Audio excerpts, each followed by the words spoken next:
ఆయన చెరువు పనిలోకి వెళ్ళాడు. ఆ డబ్బులు రావాలి, నీకు ఇవ్వాలి. నువ్వు ఎన్ని గొడవలు పెట్టినా పర్వాలేదు మమ్మల్ని. అయ్యి బాబా అలాగంటే అలాగే బాబా. మరి ఏం చెయ్యం, డబ్బులు లేవు. హలో పద్మక్క, ఇలా డోక్రా మీటింగ్ ఉంది. మధ్యాహ్నం 12 10 మంది ఉండాలంట. నే కూతురింటికి వెళ్ళావా?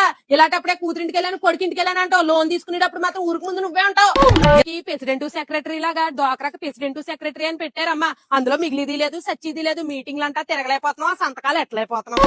శాంతంకి 60 ఏళ్ళు వచ్చేసినాయి కదా, డోక్రాలోంచి తీసేస్తారు. మరి దాని మనవరాలు గట్ట పెట్టుకుంటా, లేకపోతే 10 ఏళ్ళ పిల్లల్ని ఎట్టమంటుందో కనుక్కోండి. మరి పొదుపు డబ్బులు అన్ని నాయే నాయే అంటది ఎప్పుడు. పిల్ల డోక్రా లోన్లు రాస్తున్నారు, ఫోటోలు ఇవ్వే అంటే నీ సౌత్ ఫంక్షన్ అయితే తెచ్చేస్తావా? ఇంకా సర్టి పెట్టినప్పుడు ఇవ్వాల్సింది సిగ్గుండాలి. డోక్రా లోన్ తో పాటు నీ సీనిది కూడా రాస్తున్నాడంట. ఇదొక 5 ఏళ్ళు, అదొక 6 ఏళ్ళు అవుతుంది. మరి మొత్తం 11 ఏళ్ళు టయానికి కట్టగలమంటేనే కట్టండి. నన్ను ఇబ్బంది పెడతా కుదరదు. మరి నెల డోక్రా డబ్బులు కడతాక బ్యాంక్ కార్డు నుంచోలేక సత్తున్నాను. ఇక్కడి నుంచి అన్నా ప్రతి నెల ఒక్కొక్కరు వెళ్ళి కట్టండి. అలా అక్కడేమో పిల్ల ముండలే బతిమాలేక సత్తున్నాను సీట్ రాయమని. నాకేమో చదువు రాదు. 10 మంది ఉండాలి, 10 మంది వచ్చారా? అయినా పిల్ల నువ్వు వచ్చావేటే? నువ్వు తీసుకున్నావా లోను? మీ అమ్మ తీసుకుందా?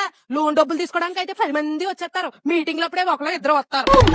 ముందే ఆ డోక్రా డబ్బులు తీసేసుకుని 2 రూపాయలు వడ్డీకి ఇచ్చేసుకుంటుంది. ఆ వడ్డీ డబ్బులు ఎట్లు లోన్ కట్టేసుకుంటుంది. దానికి మిగిలినట్టే అవుతుంది. ఎవడన్నా ఎత్తేస్తే ఏం చేస్తుందో ఏటో.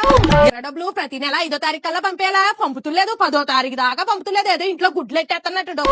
లోన్లు ఇచ్చే ముందు ఏళ్ళు ముద్రలు ఏమంటారు కదా, వీళ్ళేమో వచ్చి ఏళ్ళు పెడతారు. ఏమో పడవ, వీళ్ళేమో ఇంటికాడ గిన్నెలు బరాబరా తోమేసి వస్తారు. ముద్రలు ఎలా పడితే పడవ, ఆ మిషన్ ఏమో గిరా గిరా తిరుగుతుంది. దొరకత 3 నెలల నుంచి డోక్రా డబ్బులు కడతలేదు. ఇంటికి వస్తేనేమో ఇంటికాడ ఉండలేదు. మా ఆయన చెరువు పనిలోకి వెళ్ళాడు. ఆ డబ్బులు రావాలి, నీకు ఇవ్వాలి. నువ్వు ఎన్ని గొడవలు పెట్టినా పర్వాలేదు మమ్మల్ని. అయ్యి బాబా అలాగంటే అలాగే బాబా. మరి ఏం చెయ్యం, డబ్బులు లేవు. ప్రసన్నంగా మహిళలు తమ కాళ్ల మీద తమ నిలబడ్డానికే గవర్నమెంట్ ఇచ్చిన ఏకైక పథకమే డోక్రా. ఈ డోక్రా డబ్బులు తీసుకుని మన అభివృద్ధికై వాడుకుందాం. వీడియో కనుక మీకు నచ్చినట్టయితే ఫాలో చేయడం మర్చిపోకండి. ఇంకో దాంట్లో కలుసుకుందాం అండి.